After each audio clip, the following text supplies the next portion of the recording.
And welcome back, Community Focus here on Channel 6 TV. Kenny Fogle here with you, and glad you could be with us tonight. As I talked to you about earlier, we're in the middle of election season. November 3rd it's not that far away, folks. It's right amongst us. So if you've been paying attention going along, you know who my next candidate is. If you haven't been paying attention, maybe now's the time to start, because we're going to talk about what's coming up on Election Day. And first of all, I'll introduce Mr. Rick Nelson here with us. Rick is right now, I guess you're a state senator right now. State representative. Yep. Well, you're in Frankfort anyway. We are. So, a state representative in Frankfort, but you're running for another job right now, state treasurer. That's correct. And any particular, what's the reason you want to be state treasurer? There's a couple of reasons. Of course, the job of treasurer has several important things, but there's two things that I like. First of all, I'm a retired school teacher, and the treasurer sits on that retirement board. And there's about 23 years left on the retirement system, and I want to be on that to help protect the retirement for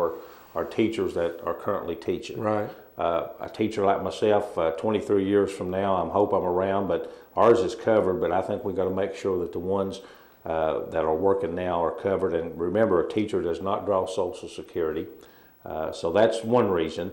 Number two is a student-oriented thing, and that's with the KEYS program, and you already know this. But through the Kentucky Lottery, there's 125,000 students receiving about $236 million every year in what's called KEYS money. Right. It's either merit-based or needs-based. And the lottery board, the treasurer sits on that board to make sure that if your child earns $3,000, that money's there when they go to college.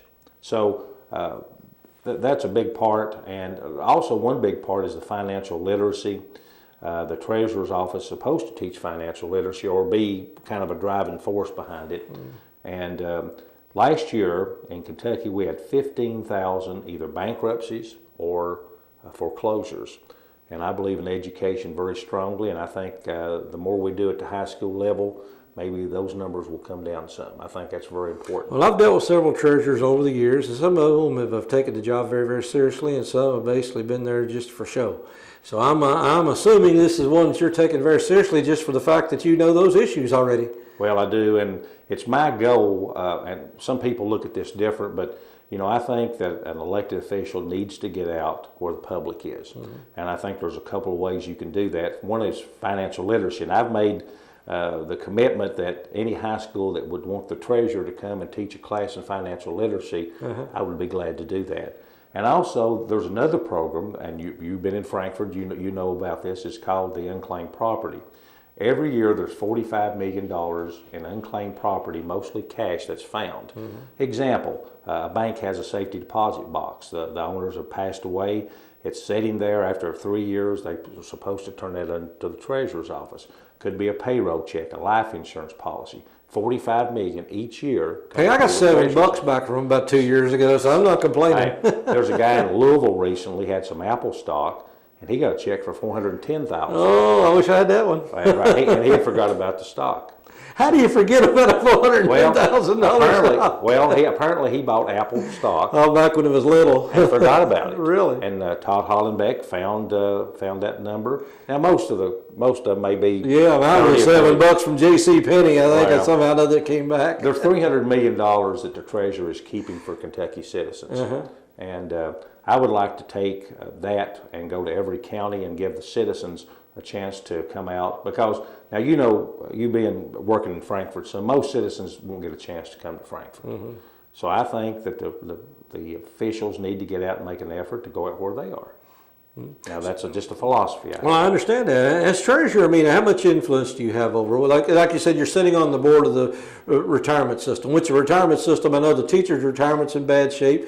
County retirement not in too bad a shape. Employees' retirement's in terrible shape. So, is there a solution to that, or where do you see you being? Well, I'm going to go with the teachers' retirement first. This past year, Speaker Stumbo had a bill that would put some more money in the teachers' retirement. Of course, the House passed it, and it didn't pass in the Senate. The only thing that's going to help the teachers' retirement is going to be more money. Of course, the retirement system lost $4 million in the stock market in 2008 and 2009, and then back when the recession first started. And there might be a chance for brand new hires to maybe go up to 30 years retirement instead of 27. Now, in the middle of my teaching career, it was 30. And then the General Assembly, of course, I'm a member of that now, but they lowered it to 27. And my understanding was there was a lot of worry when that happened, because if you're paying in 3 more years, that helps, and you're not drawing out 3 years. Right. And if you teach 30 years, most people are going to be 51, 52 when they retire, and most folks don't get opportunity to do that. Right. So, and with the other retirements you're talking about, we've been in a position the last couple of years to fully fund the ARC, which is what they need. And all of them are bouncing back a little bit, except for the regular retirement system, and it's down to 23%. But I saw some projections that I think it's getting ready to rebound a little bit. So I hope that's the case. But nobody's going to lose a check. I mean, everybody's going to get a check, but at the same time, you want the retirement systems to be able to kind of take care of themselves. Mm-hmm. Okay. Well, tell us a little bit about Rick Nelson. I know Harlan, Kentucky. I was born in Harlan County. I'm the only candidate running on either ticket that can proudly say that his dad was an underground coal miner. Now, that may not mean a whole lot in central Kentucky, but in east and west, I think it does. My dad worked 35 years. He was proud of the fact that he was a coal miner, and I always worried about the fact that he only had a 3rd grade education. But back when he was born in the 20s, and your dad and my mom probably the same situation. Back then, education was probably not considered a thing that you had to do. You had to go out and make a living, because you didn't have a program where you were going to get anything. You either work or you starved to death, or almost starved to death. So my dad worked in the mines. Mom she took care of the family, worked at a small grocery store. I went to Bell County High School, Cumberland College, and Eastern Kentucky University. And in '76, I started my teaching career at a small grade school called RJ, ARJAY. And I was scared to death that day because I had 36 in class, and some of the boys were bigger than me. So, but I made it and enjoyed teaching 7th and 8th grade and alternative ed, and I enjoyed that more than anything. So I retired in '05 and was elected to General Assembly in 2000 and have served to the best of my ability since then. Okay. And state treasurer seems to be something that you got a passion for in some way, because various issues, but you're going to be signing, your name going to be on the check. So, I mean, it makes you a very responsible person there. Well, job one, and I guess everyone already knows this, but every dime that comes into Kentucky and every dime that goes out of Frankfort, either payroll or whatever, the treasurer, it has to go through the treasurer's office. They either do the checks. There's a lot of electronic transfers anymore, because a lot of people, they don't want the paper. They want it direct deposit into their bank account. So it is a big job, but I think as you go through life, you have two things in experience. You have life experience and you have job experience. And I guess by the virtue of being the oldest candidate running, I can say that I have more of either one. Well, how much Kentucky you got a chance to visit during this campaign? Well, I put 31,000 miles on my vehicle, and I've gained 20 pounds, which that was the fun part. You got to eat everywhere you go. You do have to. You have to eat, and I don't mind that. But I went where the folks have asked. A lot of the clubs, they'll say, we're having a dinner or a hot dog dinner or a picnic. Could you come? And if they're the first one that's asked, I say sure. I'll go. And for today, when we're filming this, which is on a Wednesday afternoon.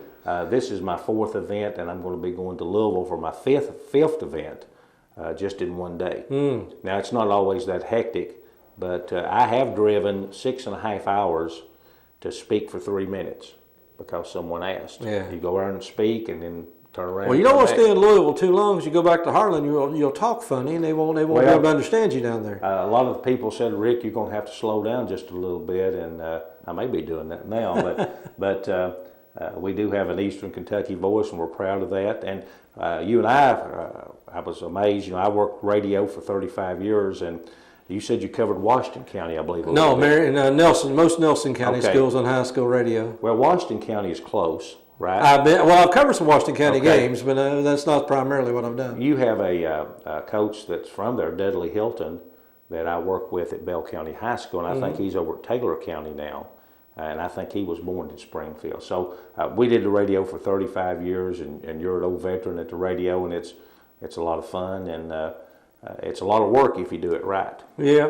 and they always said I had a face for radio, so I figured I better stick with Me it. too. Every Me now and then too. let me on television. Well, Rick, we do appreciate you Yes. taking the time. I know you've been a busy day and you stopping through it. I appreciate I'm- you stopping in Bardstown today. And I'm honored that you'd have me on there, and I hope the folks can look at my website. I've got ricknelsonky.com, and the National Rifle Association has endorsed me, and the teachers have endorsed me, and my dad was a coal miner, United Mine Workers, so organized labor is something that I think is important. Folks listening or watching may not, but that's something I feel strongly. When you come from a background like I did, where your dad was United Mine Workers, all the things that it did for him and the family, it's important. So I hope that you look me up, and if you like me, maybe you can consider voting. well, for me. maybe next year, if you get the job, we'll have you come back down here and tell us how I'd be everything's honored. going. Well, I'll come down. We'll do a treasure finder. you got an open invitation to show up. Appreciate you being here. My pleasure. Thank you. Rick Nelson, running for state treasurer here in the state of Kentucky. And again, November 3rd, Tuesday, November 3rd is coming up in just a few weeks. So get your scorecards out and get ready to go, because it's time to elect people to our offices in Frankfort that's there to serve us. So appreciate Rick being here. Appreciate you tuning in. So thanks. We'll be back in just a couple minutes on Community Focus.